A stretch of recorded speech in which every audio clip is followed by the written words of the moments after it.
Hey now, welcome to the Dirty Side of the Track, America's leading Formula One podcast. I'm Brian, that's Rob. Today was the Japanese GP. I look forward to discussing it with you because I'm not sure we're going to agree whether this was a good race or not. I think let's get this one right out the way, right as the first thing we hit. Yeah. I think it all comes down to the fact that I was quite clearly last week getting ready for Max to drive off into the distance. So I was already being able to settle down and enjoy a battle for second. Whereas maybe someone else on this pod was fully tinfoil hatted and thought that there was actually going to be a fight for the lead this week. So if you came into this race expecting a fight for the lead, I don't think you enjoyed today at all. I'd course corrected long before the race started, and we'll talk more about the technical directive situation. No, you didn't. Yeah, I did. By the end of practice and quali, but I still was hoping for what we'd had in races prior. Well, we'll get there, behind Max. We'll get there. Yeah. So, it's not back-to-back this week, so we'll do our news and social roundup, review of the race weekend, look at fantasy points. Oh, listen from Pitlane Paul, this time in the air, which I think might be a first for us. And I don't even know we know what we're doing next week, so let's not even pretend we do. But first of all, we have some cleanup. Cleanup from last week. Yes, not even really news and social. Maybe it's news. News that the dirty side needs to say sorry. A couple of them. We hear on this little pod, both me and Brian mocked Yuki last week for retiring with a puncher, which nobody in the world does because it's ridiculous. Why would you retire with a puncher? Now, in our defense, race direction wasn't brilliant last week. And it wasn't until I saw some of the clips afterwards and I went back to F1 TV and watched a couple of onboards that Yuki had a little bit more than a puncture. He had a puncture. There was a puncture in his side pod. Yeah, in addition to his tires. So we're sorry, Yuki, because we know you're a big fan and you're listening. So we didn't mean to do you dirty, and we did. So, sorry, Yuki. Yeah, definitely. So cleanup on aisle Singapore continues. In addition to being wrong about Yuki retiring with just a puncture, he had far more than that. I, as Rob referenced at the beginning, put my tinfoil hat on firmly and said, all right, there's no way Red Bull took this many steps back without the technical directive having something to do with it. And clearly I was wrong. Now, I acknowledged I was likely wrong at the end of last episode when I straddled on the coming picks, picked Max. Now, I don't stop making the faces. Just stop. And so what ended up happening is I realized pretty quickly into practice and quali that I was wrong, and I put out a note from the Dirty Side account that I was apologizing for being wrong, and Dr. Obbs, who kind of had a note on it, jumped in there, and a bunch of others saying, great by you for being so wrong, but also acknowledging it. However, I would like to highlight that in the post-quali from this week, the post-quali press conference, which, is must-see TV for me in the Saperstein household, they actually asked Max specifically about the technical directive, and here was his answer. Honestly, yeah, we had a bad weekend. Of course, then people start talking about, it's all because of the technical directives. Well, I think they can go suck on an egg. Are those eggs coming along, Brian? I'm watching this. I'm like, is he looking right into my living room? Does he see me sitting on the couch? Did the doorbell ring and you open the door and there's DoorDash with a delivery of eggs? Courtesy of Max Verstappen for you? No, it was like ding dong, and I looked and it was a mirror because I was the ding dong. So anyway, got that one.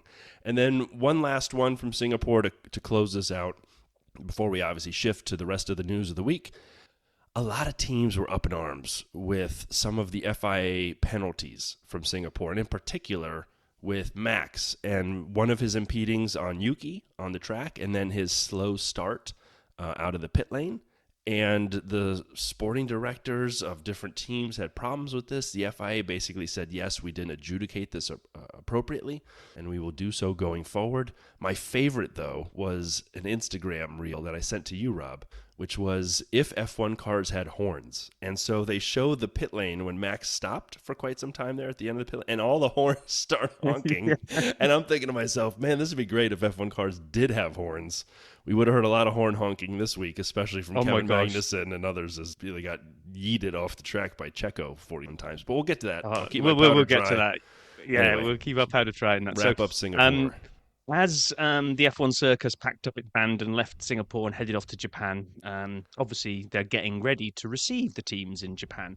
And there was a photo that went viral before the poor old staff could put it right, which was they were putting up all the pictures and numbers above all of the garages. And Ferrari may be so happy that Sainz had won last week. The garages went up with 2 number 55s and 2 pictures of Sainz up there, which I thought was brilliant.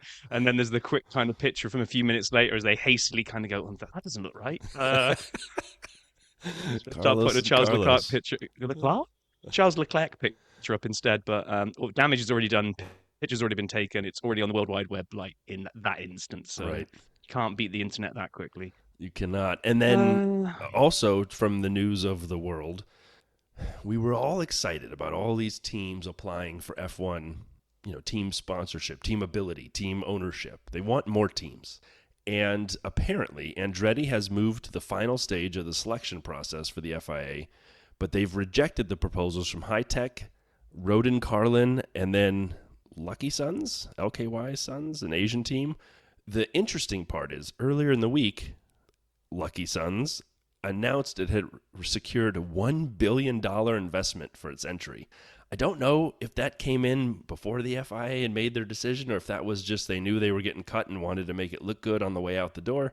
But it was really kind of interesting. No, you missed the point. It's got nothing to do with money, you see. The reason that Andretti are moving on to the final stage is that because they came through the Ninja Warrior course, whereas these guys fell in the water just before the end. That's how they're working out. It can't be based on your ability to own a team or fund it, because if it could, a lot of these that seem to have been ruled out, it doesn't make any sense. So they must have just got all of the owners to run Ninja Warrior course or something. That's the only way that I can work it out, because it doesn't make any sense.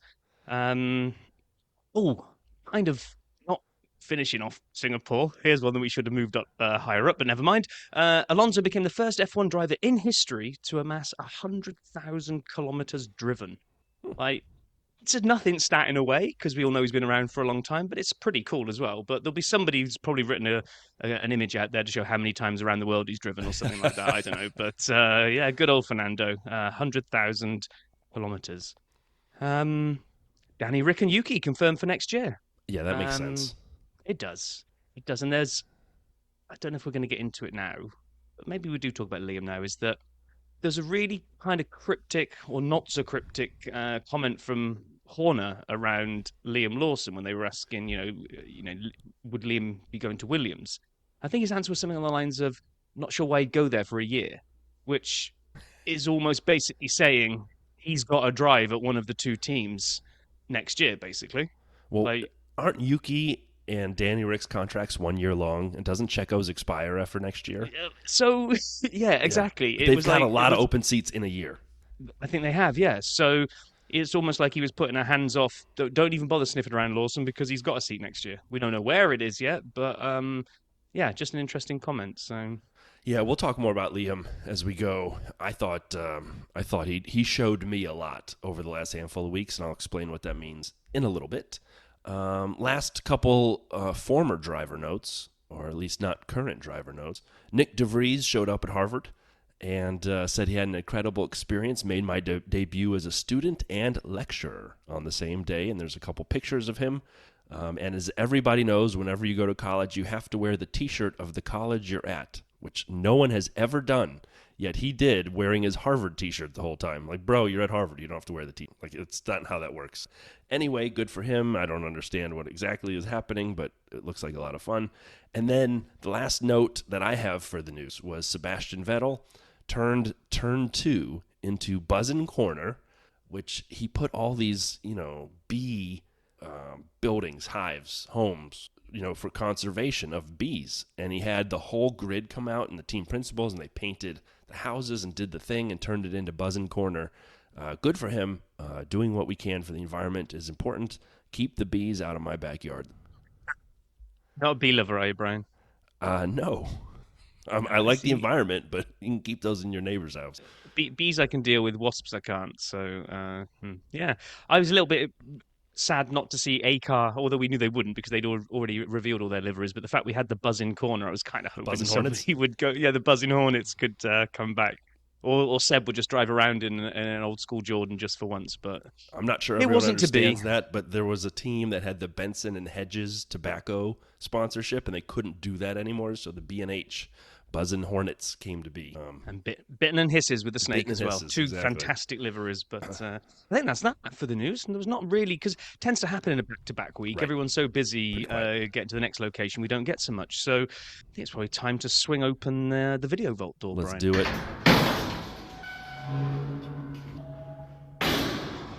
So in addition, now that the vault is open, to a relatively quiet news week, it was a relatively quiet video week as well. I'm going to start with one. Hotel room rates drop ahead of the Formula One Las Vegas Grand Prix. This is from KTNV channel in Las Vegas. Wow, you're already digging deep. Oh, man. I'm finding the stuff that no one else will find for you. You can count on me. Satman's got your back. It's 3 minutes long. The title basically is the point of the video. You don't have to go watch this. What I wanted to use this for, though, was to kind of talk about the fact that we're seeing a variety of things. One, we're seeing airlines with space on flights to and from Vegas around that time. Two, we're seeing hotel room rates dropping. In an unrelated note I found, rooms at the Flamingo, which is on the Strip and actually will be right where the cars go by, I think they go down and turn by Planet Hollywood. They're like $245 on Saturday night, $245. That is a fraction of what they had been a month ago. They were $1,000 minimum, and for a bad room with no bathroom, basically. And now it's like $245. So rates are dropping for rooms. There's room on airlines. I don't know what the tickets have done yet, but I know there's a lot still available. I don't know if they've come down yet. But so just if people are interested in going to Vegas and haven't booked yet, now you should start looking. Yeah, I mean, you look at those prices compared to what drove us to go and find an Airbnb for Canada, because like trying to find a hotel in Montreal, we were both going to have to kind of refinance our houses. Yes. And I thought Vegas was going to stay right up there. I can't believe some of those prices. It's if only we could get tickets. If someone wanted to just send us tickets for the race as some complimentaries, come and invite the dirty side to hang out in Vegas. We'll be there now. We'll pay for our own airfare and hotel on these prices. Yeah, we don't have to fly to Reno anymore, apparently. And so then just a couple real videos. One, F1 drivers versus a wild Japanese game show. It's on the Red Bull channel proper. Nearly 10 minutes. It's both Red Bull and AlphaTauri doing a handful of driving-type games in little minibuses, and it was awesome. And I enjoyed watching it. I recommend it highly. But then Sky, in the lead-up on, for me, Saturday night up to the race, showed almost all of it, a portion of it. But Ted was there. And Ted was not in the Red Bull video. So I recommended the Red Bull video. Not that I have a problem with Ted. I could use less of him. So check out the Red Bull one. It is good, nearly 10 minutes. And then Lollipop Man was back, and Rob saw this too because you had this in the notes as well.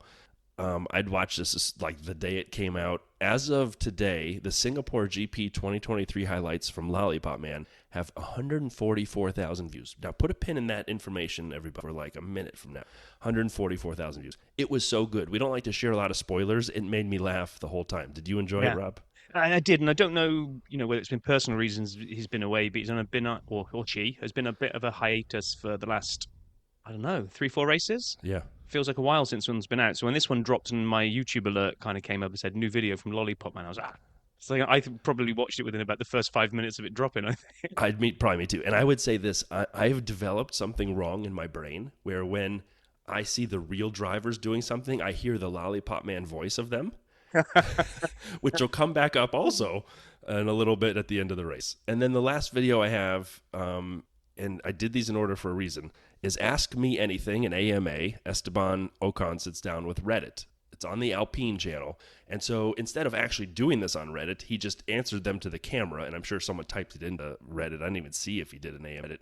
Point being, it's 12 minutes. It has 5,000 views. This is the proper F1 channel for a real driver. They dropped around the same time. Lollipop Man, who a year ago was getting hundreds of views, 1,000 views, 144K on his Singapore, review. Esteban, 5,000. So, holy cow, the way Lollipop Man's taking off. It's a good thing that the Esteban thing's good. I like Esty, enough. It was all very politically correct. He didn't run anyone over with the bus, didn't share any secrets, nothing crazy. So with that, unless you have any additions, Rob, I will close the vault. It is closed. All right. right, take us into the race, man. Well, this is going to be quite light detail unless you bulk it out in a lot of practice and quality. Because to be fair, it was at a ridiculous time in the morning, a lot of this, or late at night, and I knew I needed to build up. Being the old guy that I am now, I needed to hold my stamina for the race itself. So most of this was done through me from watching F1 TV the next morning and doing their kind of recap highlights. So practice really didn't deliver anything of any note other than the Red Bull was obviously a rocket ship again, and they started teasing 2 or 3 stoppers, which was music to my ears that we were going to have high deg here, which we always do because of the fact I can't remember. I wish I'd written the stat down I heard on the race last night or this morning or whenever it was that like some stupid high percentage of the circuit is a constant corner. Right. There's very few straights on this, and they're also high speeds, so you are constantly moving the steering wheel, constantly basically just almost the whole first taking away the sector, right? tires. I mean, between all S's through the and S's, everything, and then Degna. Which we know now was when we come talk about the race that was true. We did have a lot of pit stops, but yeah, I mean, right from practice, Brian's tinfoil hat was just completely in the bin. And, I knew I was wrong. I had made I'd gone out on a ledge that had no backing, no support. And then quali. I mean, I don't know. We didn't really seem to get a huge sort of shake-up or anything out of the ordinary here, right? The slower cars that have been struggling got knocked out early. We did have Sargeant cause the red flag by binning it, but I'm not sure he screwed too many people up. No, I'm not he sure didn't. anybody down there was really moving that much. It no. was just one of those qualities where everything was just kind of not predictable, but everyone was in their place, if that makes sense. It does, and I actually thought it was, of all the qualities of this year, one of the more boring ones because of that. And Max's first lap in Q3, which is basically he could have pulled over and done something no one's ever done before, and I'm done. No one's going to touch this. I'm going to sit for the rest of Q3 and still have pole. But there were a few things I took away. So like you said, we lost Logan and Valtteri and Joe and Nico and Lance. Logan's crash, right, in Q1, he was losing the car. And it was very clear from the onboard that he was sliding and he had some oversteer. And as he went to correct it, he had a couple choices. Try to stay on the throttle and get through to Q2, hopefully, or get off the throttle and guarantee the car makes it out of this quali alive.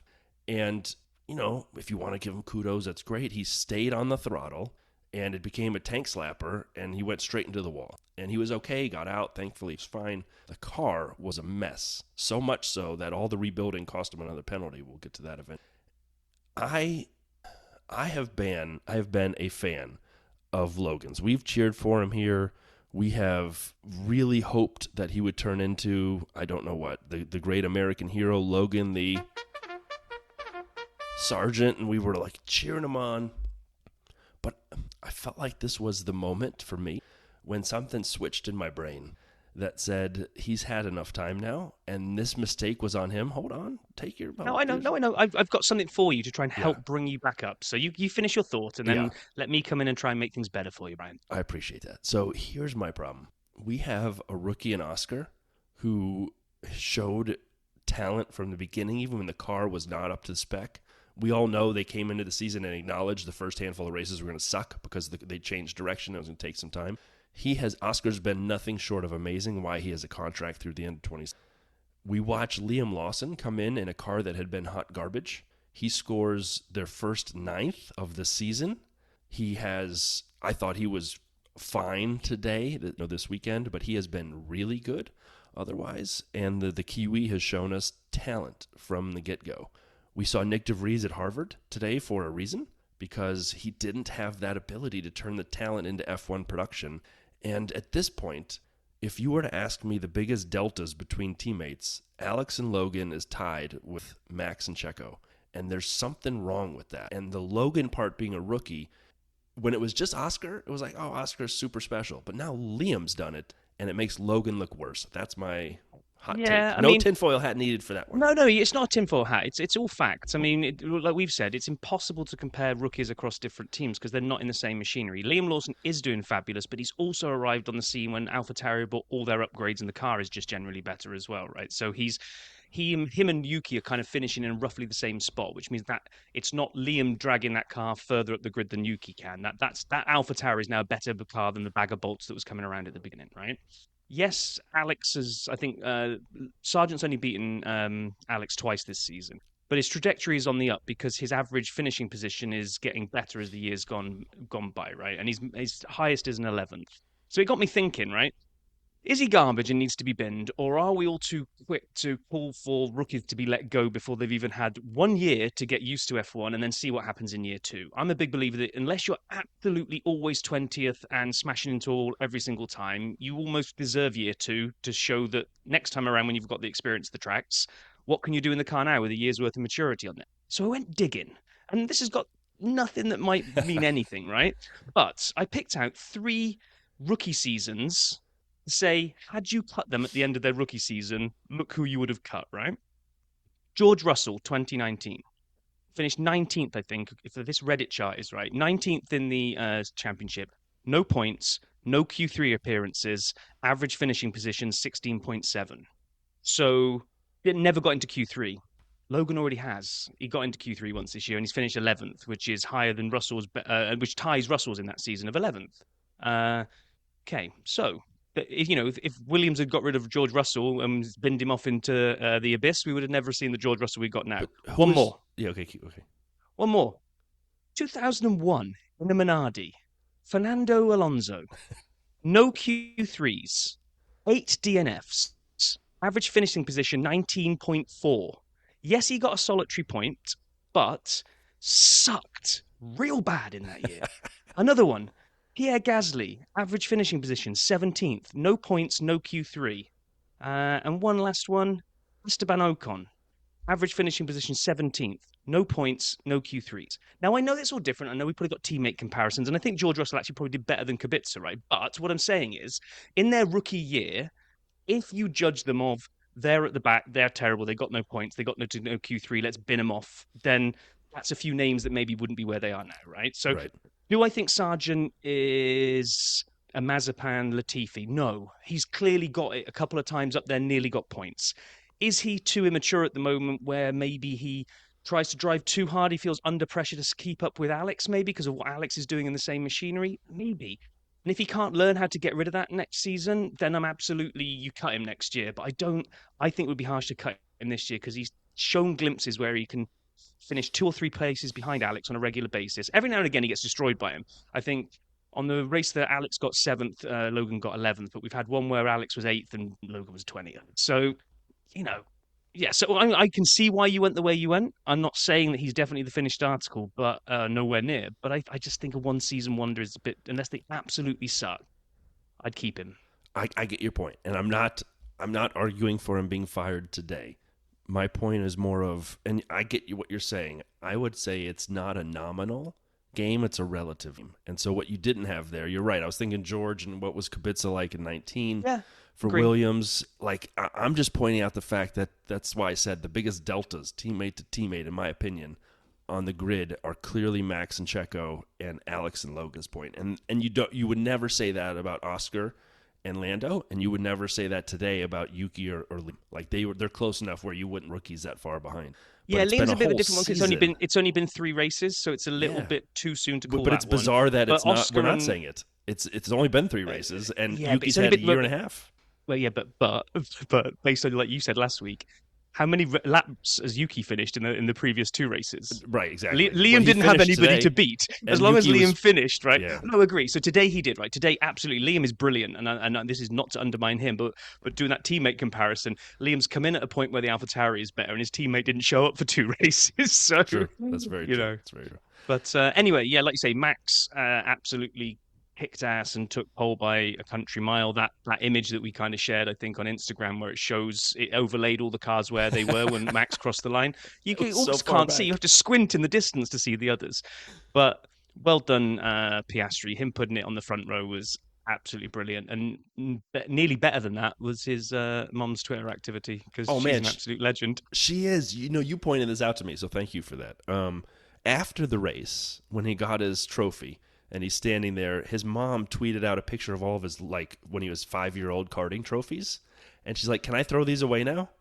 It's brilliant. It was like when I think Zach Brown offered to fly her out to come see her son start on the front row of the grid for the first time ever. And her reply back to it was, I have bad enough anxiety, or I'm more comfortable having the anxiety in the comfort of my own front room than I am from being there. So thanks, but no thanks. Nice. Anyway, so that brought round the bleary-eyed 12:50 alarm call. So I had 10 minutes to get downstairs and get ready for the 1 a.m. race. I'd been texting Pitlane Paul earlier in the week saying, what's the weather looking like? Because it was soul-destroying last year to get up at 1 a.m. and then sit for an hour and a half. Well, nothing's happening because of rain. And he was right. He said, no rain forecast for the race weekend. So a dry race. Here we go. Well, we almost had a first corner battle, didn't we? Second corner battle, let's say. First corner, I actually thought Lando was going to get Max. I thought he had him. Start was absolutely fantastic. He looked like he was more than alongside him into that first corner. I thought he absolutely had him nailed. I thought he had him on the outside. Agreed. So Max takes off, right, and goes to cover off Oscar. He does so, and while doing this, Lando's like, ha, you forgot about me. And he goes around the outside, and he also had a great start. And I don't think Max had a bad one. I just think Lando had a blinder and takes off, gets around the outside. However, as you say, into turn 1 and then 2, Max is like, oh, yeah, you forgot about me? I'm Max Verstappen. I like to put my elbows out. I'm just going to run you off the track and close the door. But he was ahead. Max was ahead at that point. Yeah, he was, yeah. The way the corner worked, Lando ran out of room. It was too long for him to stay ahead. And so I thought, watching this live after having a couple cocktails and my wife came down to watch, and so we're sitting there and I'm like, come on. And then I'm like, oh crap, that's done. We're done with the race now, right? We've already established the winner, and we had. Well, and we had, and I was okay with this because I knew it. It just, unless there was a DNF or some kind of unpredictable thing kicked in, Max was done at this point because that car was absolutely just purring. It was just a fantastic car, and off he went. And I'm like, okay, I'm good with that. I can. There was a while ago something I saw on Instagram where someone created a cardboard cutout to stick to the side of their screen, which renumbered the whole race 1 through 19 and put a blank across the top so you couldn't see Verstappen there anymore to try to fool himself into. It was brilliant. But I was trying to explain that to my wife. I'm like, just pretend that didn't happen. Everyone else is battling. She goes, why would you do that? So the first lap, though, hold on, just to go back to the start itself, and then we'll talk about the rest of the lap.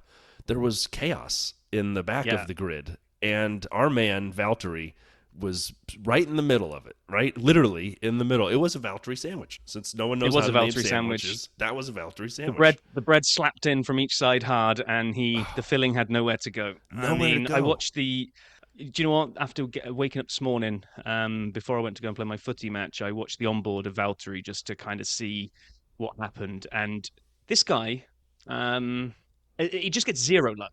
And when he doesn't get zero luck, he gets bad luck. I mean, that's it. That's all that's coming Valtteri's way at the moment is no luck or bad luck, because he actually makes a blinding start. Yes. He is so much quicker off the line than the two cars in front of him. He squeezes there, and then I think he's in between Ocon and Albon. Yeah, was it Ocon on the inside? Because it's definitely Albon on the outside. It's definitely Albon on the outside. It was an Alpine on the right.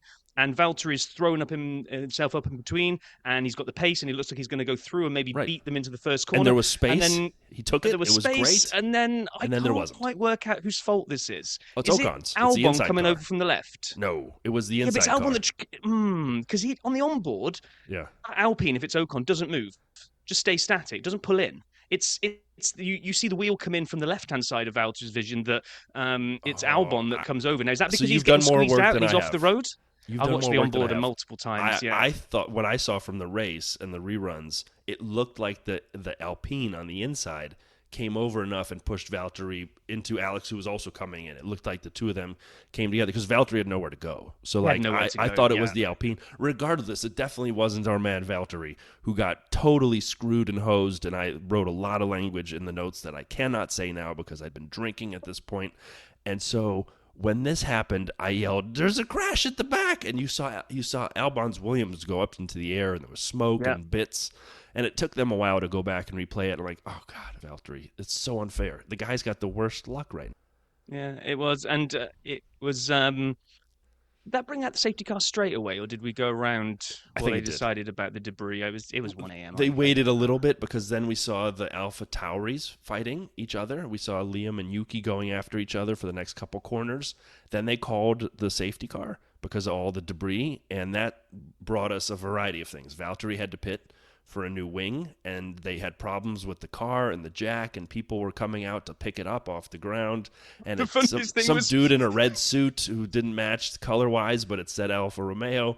He comes out, he's like, oh, I'll pick up this side. And so he does. I'm like, where was that guy? No one wanted to, hey, Tank, we need you out here to pick the car up. No one wanted to It was give him the a guy head. with the jack that just like obviously they have muscle memory and mechanic. Yeah. They know what they need to do. So he came like screaming round to get ready to jack up, expecting there to be a nose there, which they'd already taken off. It's like the guy like tried to jack up like fresh air. If you watch it, he kind of comes and then has to stop himself and go, oh yeah, there's no nose there, which is when everyone else panics and comes running in to lift the car up to put the tires on. It was. I mean, I don't know if you've got the Benny Hill music on standby, but it really did feel that it was that was going. Yeah. And so, But, anyway, that was the first couple laps. We had, is this also when Checo did one of his first problems with the pit stop? Or was this later? I can't remember. I think it's well, from our notes, we'll say it's later and people can correct us, right? All so right. we had the restart happened and a couple of things almost happened instantly. We had, again, I watched the onboard of this one.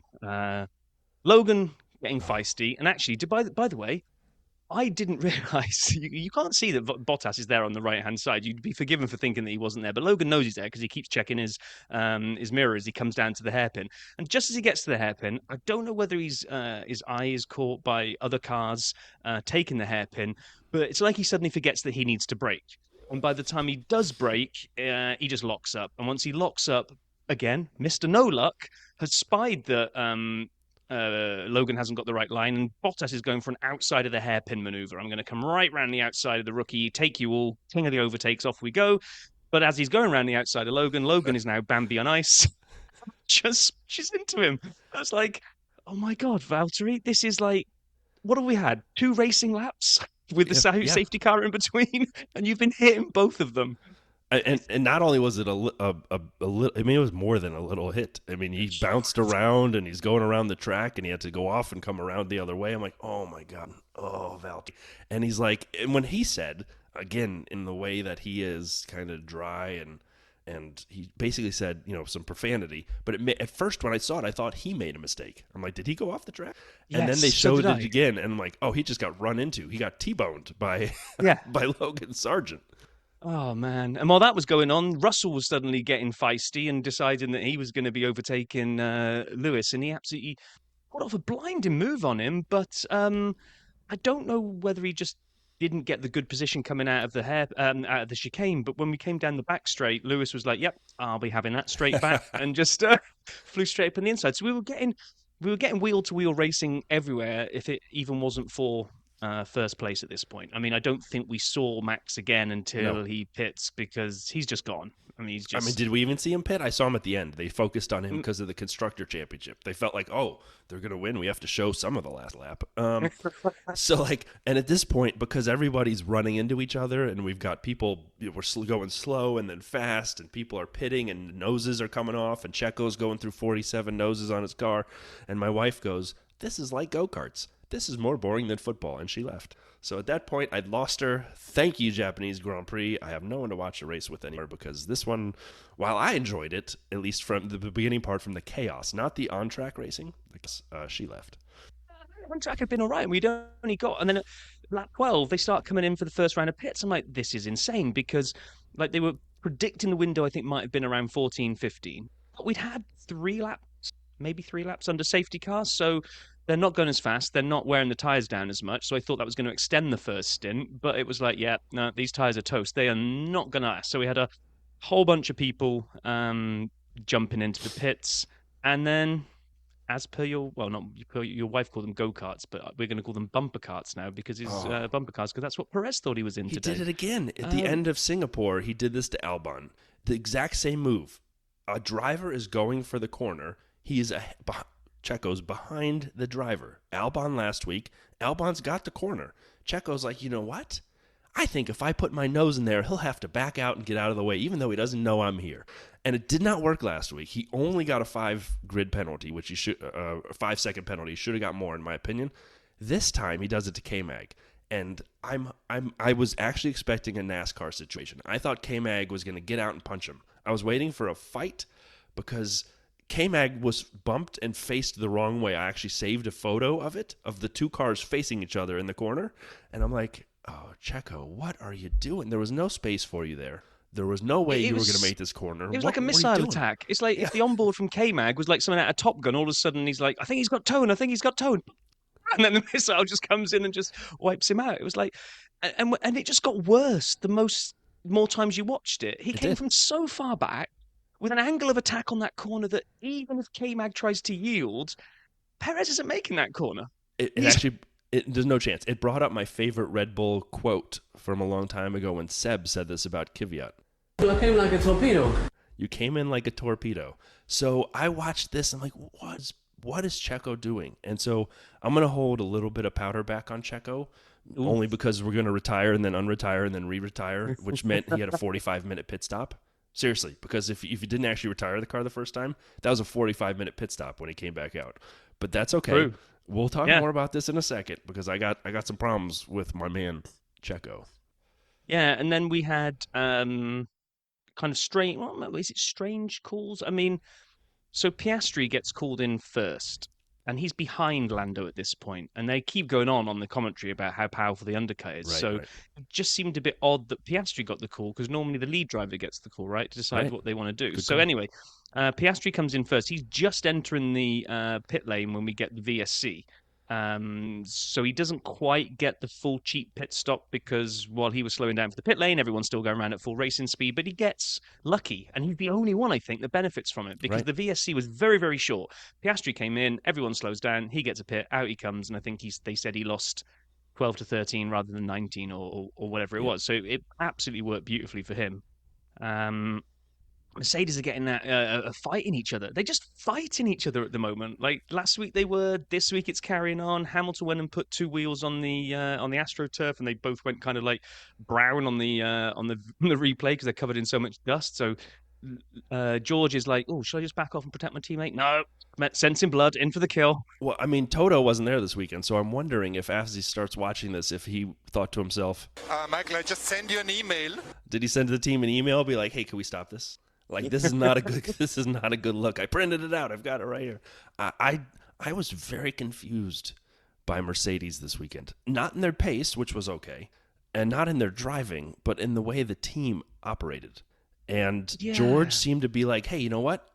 I think I want to go on a one-stopper." And the team's like, "You sure?" And he goes, "I think so." At least that's how I read the radio messages. They let him do the one-stopper, which was a fatal error. And then we'll get to the end. You and I think might disagree based on what I saw.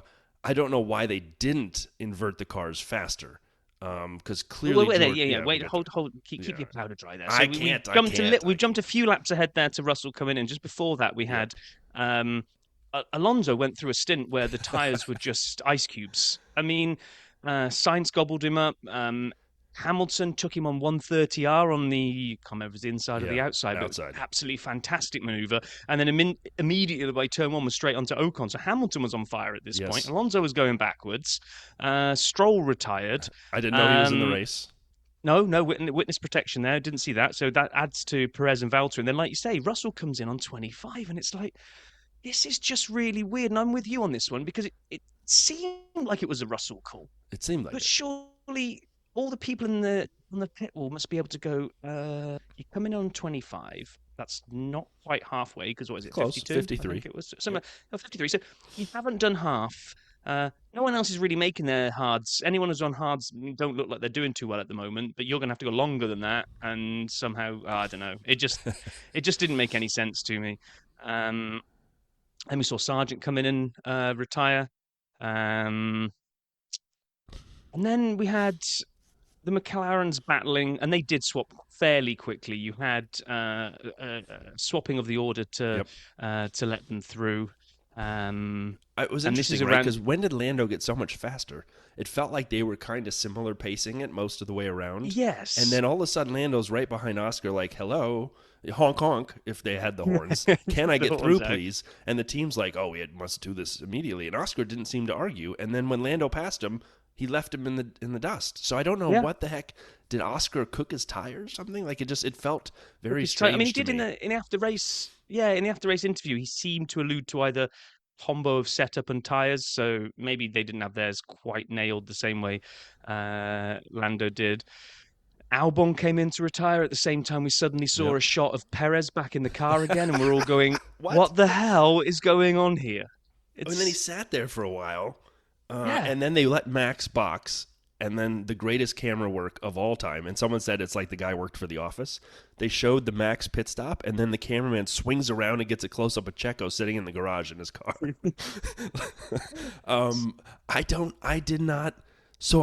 Apparently it was a 45-minute pit stop, because that's how long from when he retired to when, or 42 minutes or whatever, till when he came back out when he unretired. So it technically was just a very long pit stop while they worked on things, even though he got out and had a comfort break and a Coors Light, and they sent him back out into the car. I get what they were trying to do. I've not seen it done for this reason before. Back in the day, when they had T cars, you would see people hop into other cars, and sometimes you'd retire from that one, so you'd have double retirements.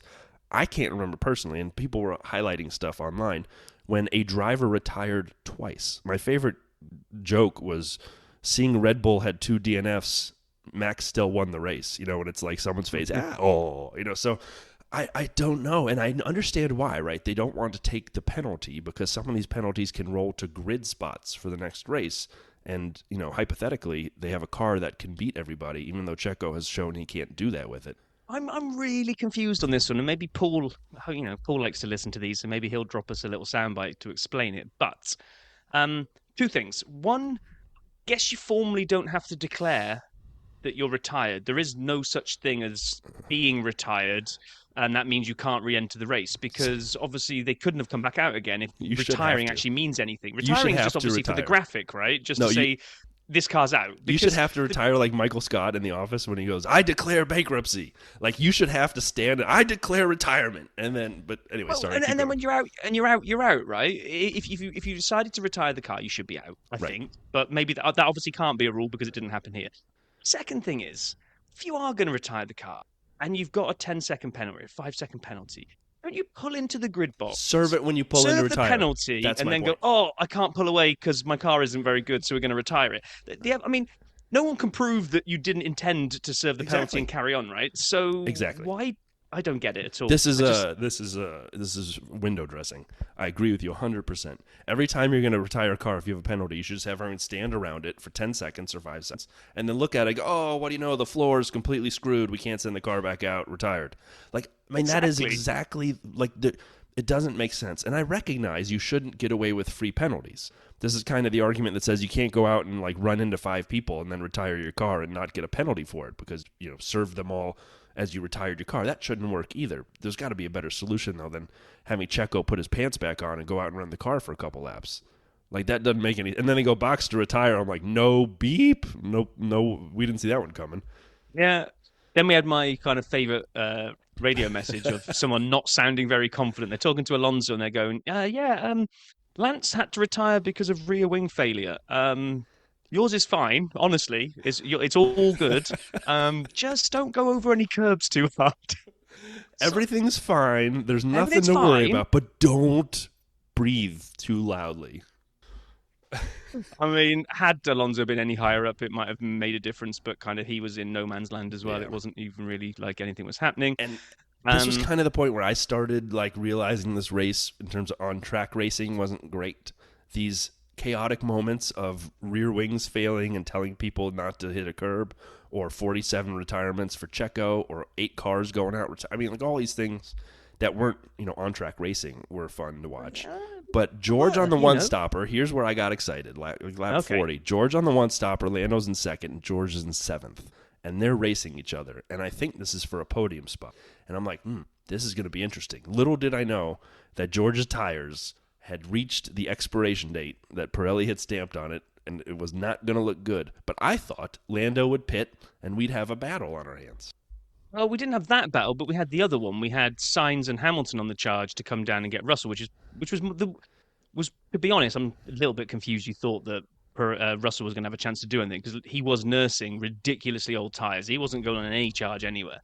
He'd thrown his lot in with a one-stopper and was hoping for some bizarre miracle that was never going to happen. But what you could see was then the flip side is you've got Sainz and Hamilton on the charge now, and it's just how long can George stay out. I think, and we had Leclerc as well was all in the mix as well. Leclerc's higher up the field, right? Leclerc's actually gone past.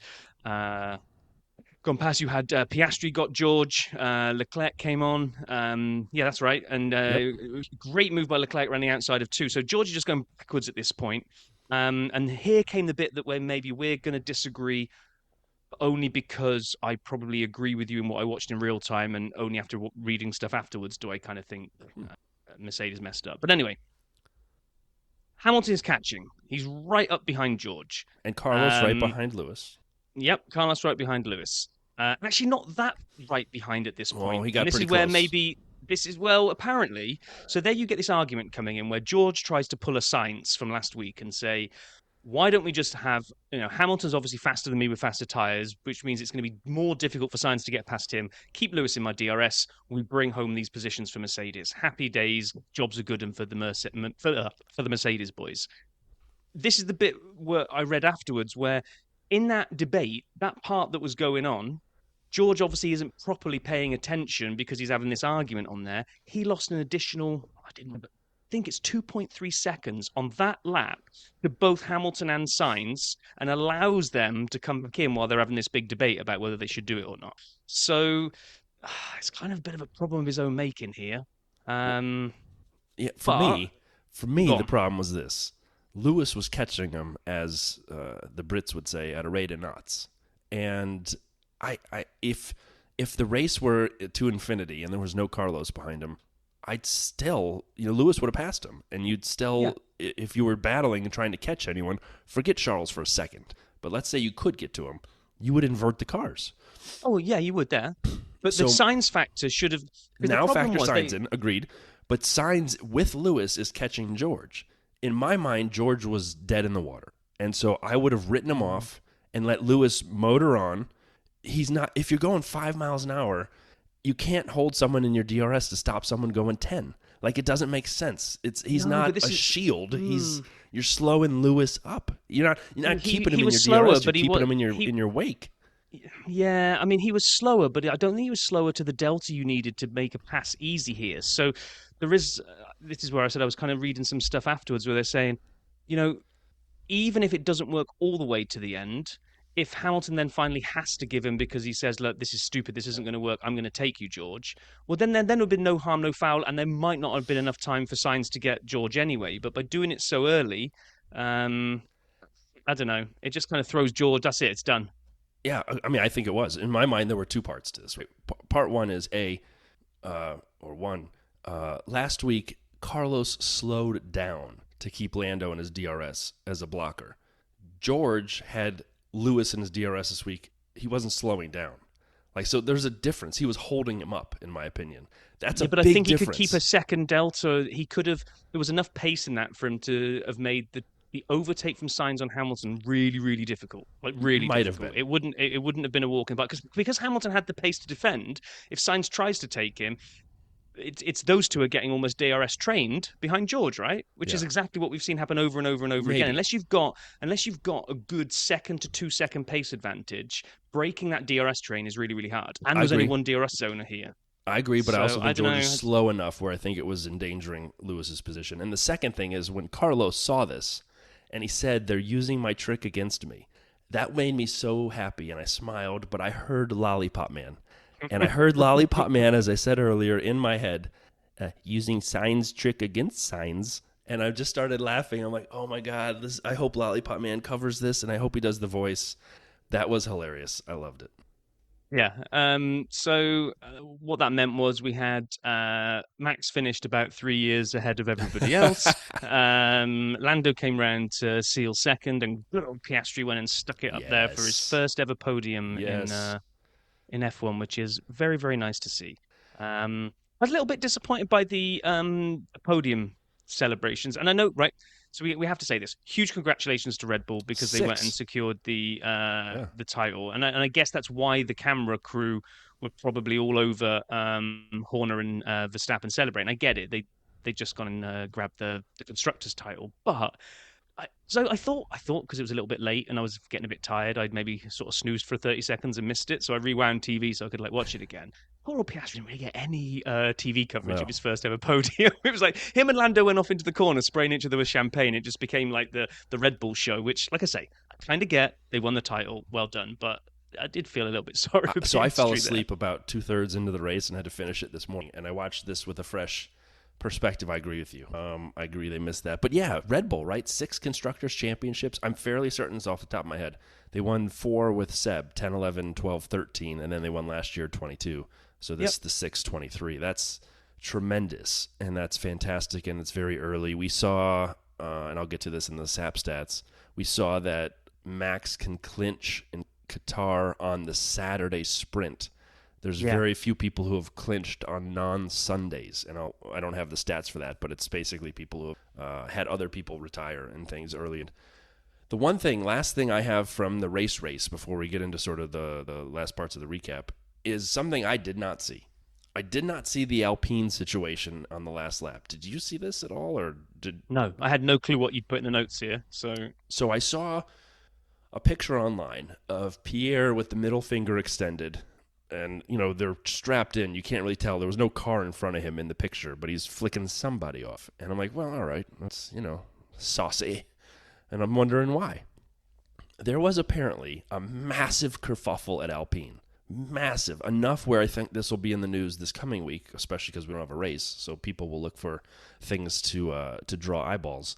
Molly, who has been on our podcast and is fantastic, kind of recapped it. So there was an agreement, and I'm using Molly's notes, so thank you, Molly. An agreement was made pre-race by the team that if either driver, especially in a powerful undercut situation, would undercut them, they'd get the place back during the race. So Esteban undercut Pierre because of his compromised race due to the lap 1 damage when he went into Valtteri. The team then swapped Pierre and Esteban for Pierre to catch Fernando with 8 laps to go as he was faster on fresher tires. He was doing 1 second faster than Esteban and 2 faster than Fernando. The 31 team, which is obviously Esteban's team, tells Esteban that Pierre will give the place back if he can't, because that's common at the end of the race, right, for all the listeners. If you're slower than your teammate, you get out of the way, let them go for someone, but you flip it back if you can't get them.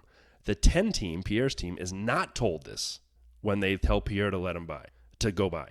The swap is performed. This aligns to the team plan, Pierre getting the spot back. But then Pierre is asked to switch back again, much to his and his race engineer's surprise. They push back on it since it's kind of against the plan from the undercut, which they'd already solved. And they tell him to swap it, and he is very angry on the radio going into the last corner. And it's literally a last corner swap. Oof. I did not see all that drama, so we'll have to keep an eye out for something for news and social for next week to take a look at that one. I didn't see it either live, so I'm looking forward to tonight maybe going back and watching the onboards. Yeah, definitely. You should definitely go and watch Valtteri's because no, actually don't. It's more depressing each time you watch it. But okay, so recap of the overall kind of dirty side thoughts of the race. Congratulations, Red Bull, amazing, huge, tremendous. Max is absolutely back. It was just a blip last week. There was quite a lot written about what it was that caused it. I can tell you it wasn't technical directive 18. It was not a technical directive. I'm sucking on eggs over here, Max. Oh, big basket of eggs. Anyway, and we had a great little the cool down room podcast. That was great. And then Lando tweeted out the Photoshop picture of them, and Oscar's like, "Sign me up for next week." I'm like, "Heck yeah!" I thought that was brilliant. So, okay, so now we have to get to our King of Pits versus the Pits. You go first. You went week. First last week. Yeah, that's right. You went first. So okay, so my King of the Pits. Well, it's difficult not to give it to Max for just being absolutely brilliant all race weekend. It's not a foot wrong, but we give it to him so often because he's been brilliant so often. I'm going to give King of the Pits to Oscar for his first podium. All right, that's it is. There it is. He did a great weekend, great quali, and then did what sometimes he hasn't done, which is then capitalize that on race day. Sometimes he's been a little bit racier on the Saturday and then not quite transferred it. For him to be stood up on the third step of the podium this week, I thought was brilliant. Who's your King of the Pits? Max. It's Max. Yeah. I mean, he led every practice. He told me personally to suck on some eggs. He dominated Q3. I mean, he put that first lap in, what was it, 120 into the 128s, and everyone else had to have been like, oh. Like the air came out of every other team's efforts in Q3. He was. He was great, and he drove off into the sunset. He didn't like you said, didn't put a foot wrong. And at a weekend when his team had a double DNF and he somehow had none, he brought the team their 6th Constructors' Championship. So, and then he kissed the trophy and it worked. So he's basically won the Constructors' Championship. Yes. Oh, yeah. Just him. Just him. It's insane how good he's been. So, okay, turning our attention to the pits. We need to get some sound effects for King of Pits and the pits. Yes, we do. So if anybody out there that has done Sapstat jingles for us, or any other little jingle that anyone's written for us, if you want to come up with a King of the Pits versus the pits, that would be great. But the pits has to be the bumper car king himself. Double DNF, Perez. Oh, my gosh. I like this guy. Me and you both like Checo, the driver. But whether it's just insane pressure behind the scenes, knowing that the clock is ticking on a seat in F1, or at least at Red Bull, I don't know what's going on, but he seems to be just snatching at things now. There's no kind of smoothness to his driving. It's like the torpedo today on K-Mag is just like, that's not terrible. A mature Red Bull driver. So anyway, sorry, Checo, you're the pits for me this week. So I had 3 to choose from for the pits, and Forza Alex on Twitter, who we made a lot of notes with, also had these 3. He had it labeled different. He wanted them fired. I'll just say the pits: Checo, Logan, or Lance. And we haven't talked enough about Lance. Like, Lance is getting a pass with what Checo's doing in his high-profile situations, and Logan with his crashes and as a rookie. I already said earlier, and you talked me back a little bit, but I said earlier relative, it felt like Logan is struggling given what the other rookies are doing to their teammates, not to each other, but to their teammates. So I'm running out of patience, I think, with Logan. Checo, we've highlighted enough. He got 4 penalty points for his issues today. 2 for the pit lane infraction and 2 for running into K-Mag. And I think he got 2 for Alex. So he's got like 7 or so points now. So Checo's in my list of consideration. But Lance, I got a text from a friend watching the race, and he said, does Lance's dad still own the team? I said, yes. And he said, this would be if like Tiger Woods' kid got a sponsor exemption to play on the PGA and kept shooting 85 every week, but he kept showing up and they kept letting him play. I think there's better weeks for you to have given him the pits, though, because they had to retire his car because the rear ring failed. I know, and was failing for him most of the race. So you're going to put. He was bad the whole weekend, though. I mean, when did he go out in quali? I'm looking back. Yeah, he went out in Q1 What again. I mean is, there's better weekends to give to dump Lance on the Lance. pits, and there probably will be more for the rest of the season as well, so because he's in nosedive right now. My answer is Checo, because. And by the way, just not like we're scientific about this, but we have named, and I have named in particular, Checo the pits, and you as well, but I think me more than anybody else. And if that isn't an indicator of the temperature of his seat at Red Bull, I don't know what else is. And Spanners or someone had a tweet that I saw while I was watching the Packer game, and the tweet went something like this. Checo has proven himself over many, many years, over a decade in F1, as a scrappy, not dirty, I won't say clean per se, but he gets his elbows out, but it's a fair racing driver who manages his tires, maximizes his opportunity, gets the most out of the car, helps the team, and none of that is coming through in the guy we're seeing in Red Bull this year. And I think that's probably why me and you are being more down on him, because where did that Checo go? I don't know. Where did that Checo go in a year when the car is such an absolute beast? And I know people will say, oh, yeah, but it's designed around Max. I'm like, okay, even if it's designed around Max and it's more front-end twitchy, which Max likes, let's just say it is, right? So what? Are you telling me that Checo is such a can only drive a car that is not that type? Well, if he is, then get rid of him now. Right. Just get rid of him now because he can't drive. I mean, that Red Bull is on fire and he doesn't. I don't know what's going on. I feel sorry for him. I want Checo back up there. I want Vamos Checo, but it's just not happening for him this year. And if you parachuted me into F1 for the first year this year, but I knew enough about it to sort of understand and appreciate drivers from the past, I wouldn't like this Checo.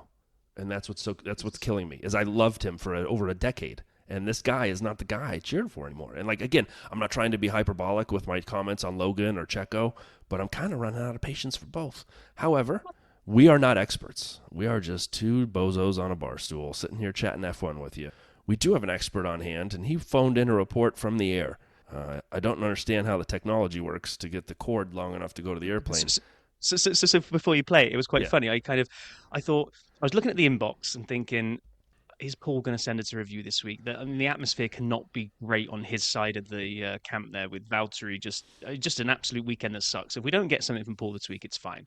But, I dropped him a note and said, hey, we're going to record in like 3 or 4 hours. If you get a chance, it'd be great. If not, don't worry about it.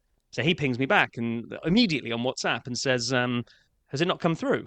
I'm like, nope. He's like, I'm on a flight right now, so I'm not sure the connection's going to be able to send an audio file. I'll check. He checks his emails, comes back. Nothing there, nothing on my phone. It's like, it just doesn't exist anymore. He said, so I'm going to try and record something from the air. Let's see how we get on. So shall we see how he managed to pull things off from however many thousand feet in the air? Yes, and can we use the first ever, the original Mr. Pitside? It's not even Mr. Pitside, but here was the first one. Pitlane Paul. I forgot it. So here we go, back to Paul. Hey guys, that was the Japanese Grand Prix. I'm recording this on the plane because my original intent seems to have disappeared, and for a land of technology, Japan does fail in certain areas, and whether that's me or Japan, I don't know, but I love Japan. Either way, it's noisy because one of us forgot to open the Japanese. I'll blame the Japanese because I'm me. They are no longer responsible for smoke with China somewhere, so let's blame the Japanese. How you can blame the Japanese, I don't know. The most passionate fans, or some of the most passionate fans, I think we go to. I love it here. I quick touch on the race. I don't love the day with us in Valtteri. We've just had 2 real bad weeks, so it's really hard to be excited or joyous about things that are Formula 1 right now, but that's racing. We have that. We got taken out today by Logan, who is your guy. He's a great kid. I like Logan. He's a real good friend of mine. But I don't know. I think he's put himself under far too much pressure. There's no doubt in his ability, but I just think he needs to be realistic. Just relax. Look, I don't know. It's easy to say when you're not driving one of these things, but I would say the weekend he's had, the last 2 weekends he's had, I just think he puts himself under too much pressure. Today it cost us. That's motor racing. That's the way it is. As I said, Japan, the land of technology, everything beeps, everything makes a noise. It's the most ridiculous place. Great fans, great atmosphere. And actually, it was a good race. There's a lot going on. There's a great battle. Max drove away as we thought he would. He was on rails all weekend. Absolutely incredible. How amazing to see McLaren up there. We all love seeing that. And then we work backwards from there. Mercedes, I'm not going to judge the strategy they had. I don't think it was fair to. But they did what they had to do. Ferrari were there or thereabouts. Again, Sainz had a great drive. Leclerc, who's the star man, less so. And that was the best of the rest, really. It was whoever was scrambling for points. It's great to see Liam Lawson is still performing. Obviously, the contract news out this week with Yuki and Daniel confirmed. It's the right choice. Regardless of what anyone might think, you can't just judge 2 races. We'll go back to Nick de Vries for that one. And not that I think Nick did anything wrong, but, just got to be realistic. And then backwards from there, it was just a race of weird stuff. A quick stat maybe is when was the last time we had 5 cars retire from a race? I'd love him to come up with that one with a little bit of a hey now to go with that. And apart from that, listen, I'm just glad to be getting home. These 2 weeks have been hell. We go to Qatar. No one cares in Qatar. It's a waste of our lives going there. But, we do it. In European terms, about 45 degrees there at the moment, so it's going to be really hot. The cars are going to struggle. The tyres are certainly going to be put to work, so it could make for an interesting race. Apart from that, the last 2 weeks, I just want to forget from our side. It's just been a disaster. I want to say a big hey now to the guys because I'm recording this on a plane and I hope the recording quality isn't as bad as I think it's going to be. I just want to get home. Take care and hey now. Hey, now back to you, Paul. Thanks for submitting Appreciate that. you doing that, Paul. Yeah, you're the man. Yeah, well, I appreciate you doing it in the air for us, and B, also, you can just kind of hear the whole, just must be very dejected side of the garage at the moment because they're just, like you said, two absolutely awful race weeks, and it's going to be hard to kind of feel too chipper about that. I didn't realise that they don't like going to Qatar. It doesn't sound like the fans are as joyous as the Japanese to be around. It sounds like you absolutely love. I've never been to Japan. I'd love to go. I haven't either, and I'd love to go as well. I had a buddy who spent a lot of time in Tokyo, and he was trying to convince me to come visit him. And then it was right, like, the earthquake and the tsunami all happened and the nuclear fallout. Like, as he's texting me, hey, you should come out. I'm like, yeah, pass. Because I'm a fair weather person, let's just be honest. Anyway, so let's do some SAP stats for this. And because of the Packer game, which, by the way, for anyone listening, the Green Bay Packers won 18-17 in a chaotic game against the New Orleans Saints. We'll take it. So I'm borrowing SAP stats from a variety of sources, but mainly Sean Kelly. And with that, I'm going to go back to the Nokia theme song, because everything beeps. SAP Stats, Japanese GP edition. I'm borrowing a lot from Sean Kelly and others. All right. So Red Bull clinched their second consecutive Constructors' Championship, 6th overall. I think I got the dates right for the other years, 4 from Seb and 2 now with Max. It was the 13th consecutive time Verstappen has won when starting from pole, which beat Michael Schumacher's previous pole to win conversion record. We know Charles Leclerc is at the other end of that stick. Sorry. I'm a little under the weather, as you might see, and so some of my comments that are coming out, I normally would hold those inside, like this one. No, you wouldn't. No, I wouldn't. It was Verstappen's 13th win of the season, which is tied for the second most in any season, with Schumacher in 04 and Vettel in 13. This is an interesting one. This is a Sean Kelly. It was Verstappen's 28th win since the start of last season. So in these 2 non-complete years, his win tally would be 9th on the all-time list. In a year and a little more than a half, let's say a year and 3 quarters, he has more wins than anyone else, bar 8 other people in the history of F1. He can now win the Drivers' Championship at the Sprint next weekend. I already said that. Here's one. It's not next weekend, is it? Oh, sorry, 2 weekends. Shooting holes through next SAP race, stats. Next race. Keep going. Next round, it actually says. So when we had Valtteri on, we talked about his drive, I think it was in Australia, when he beat so many people by so much, and he had the fastest lap. This one, Verstappen's fastest lap was over a second faster than any other driver's lap. What? Absolutely on it this weekend. Just That's ridiculous. why he's king of the pits for me. His fastest lap, he didn't come in for softs or anything crazy. Second faster. Anyway, Lando finished second for the 4th time in the last 7 races. Norris now has 10 career podiums without a win. Yeah? Hold on. I just remembered one, and I don't think you've got it here on this stat, and I've probably made it up, but I think I read it earlier before we came on, which is now that fourth. Now he's finished second for the 4th time, right? Yes. That makes second now his equal most number of places finished this season after being, I think, 17th in the first 4 races or whatever it was. So if you want to kind of look at how McLaren have turned things around. Right, 17th.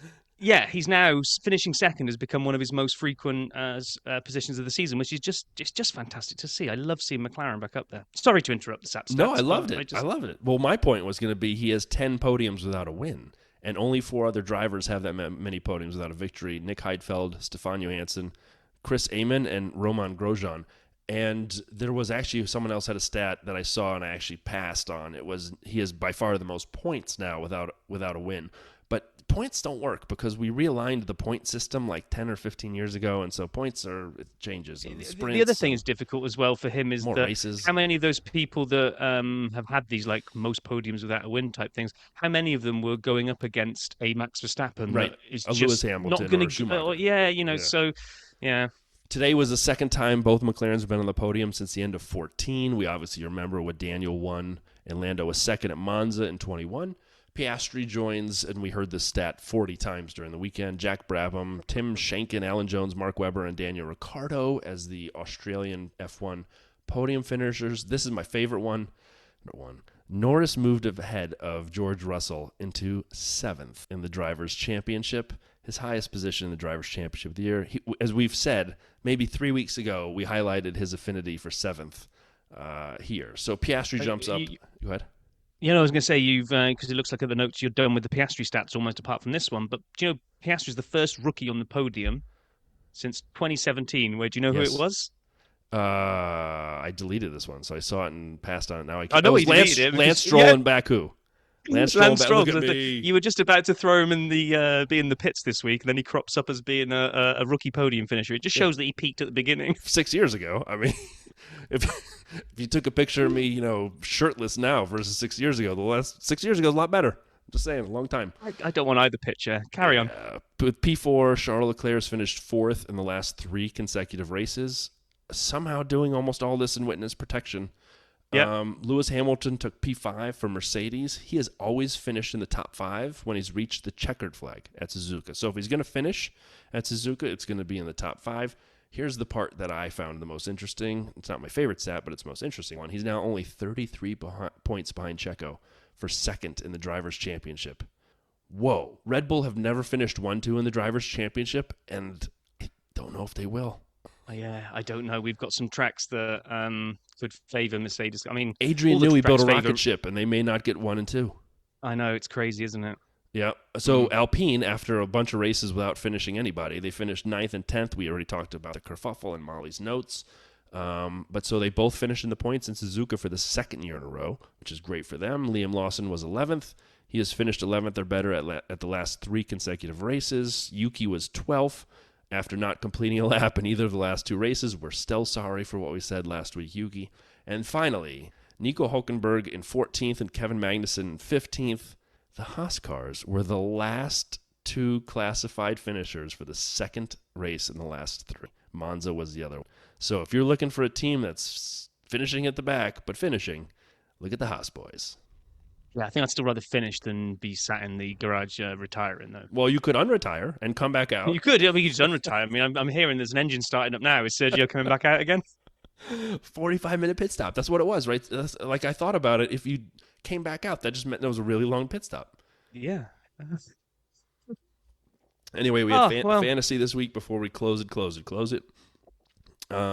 We had Darshan Racing F1, 351 big points. That's huge. That is a tremendous amount of points. We then jumped down to 300 for Gunther's Galacticos, Max Lauren, a little team we like to call Vales Fails in 4th. Good job, you. Yes. McLaren, Aston Papaya 1, RRM Team F1, and Crash Team Racing 1 in 5th. Super Karate Monkey Death Car in 8th.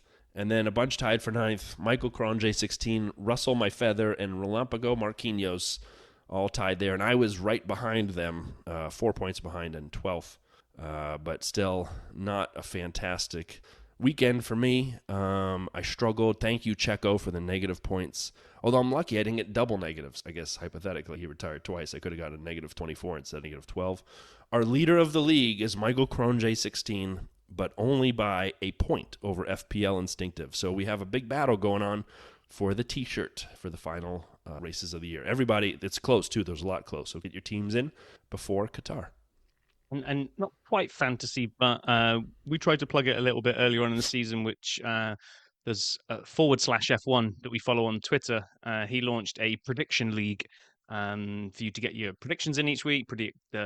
I think you predict pole, fastest lap holder, and then all final finishers from 1st through 10th in every single race. Nice. And the completely ridiculously self-indulgent reason that I raised that is that off the back of this Japanese Grand Prix, a certain Mr. Vale went to the top of the leaderboard in the prediction league. So, yeah, baby. I also somehow I missed in my illness this week. I somehow missed that / is planning on coming on for the 100 seconds deal. But nice. I missed that, so I'm proud of you. But any league that you're near the top is not a league I trust. Just kidding with you, Rob. Congratulations. Even the sun shines on a dog's ass. I just put numbers in a hat and just pull them out randomly each week. There's no skill. No, you're a well-seasoned, well-thought-out man. A well thought out man that has not well thought out anything that we're going to do next week. I have absolutely no clue what's going to happen. Hopefully we get a DRS guest on at least, and something happens in the news and social to pad it out to make it a decent episode. So I think we've got some people lined up that do want to come and do a DRS. So if you are one of the people that we were able to reach this week, be prepared to talk for a little bit longer, because we might need to pad the episode. The 200 seconds of DRS. So yeah, I think that puts a bow around this week, Brian. I think it does. Rob, why don't you close us out, man? Say goodbye to everybody. I'm not really good at doing the close. I'm not very good at it. You're the closer out guy. You're the hey now guy at the beginning, and the closer out at the end. Despite the fact that we had to re-record the beginning last week because you forgot to say hey now, which I was still laughing at. But Thanks we for should have telling kept it in. everybody. We should. Of course, I'm going to tell everybody. We should have kept it in. It was right. brilliant. Well, everybody, thanks for listening. We always enjoy chatting. We appreciate you being part of it. We look forward to catching up with you next week when we'll do something. Have a great week, everybody.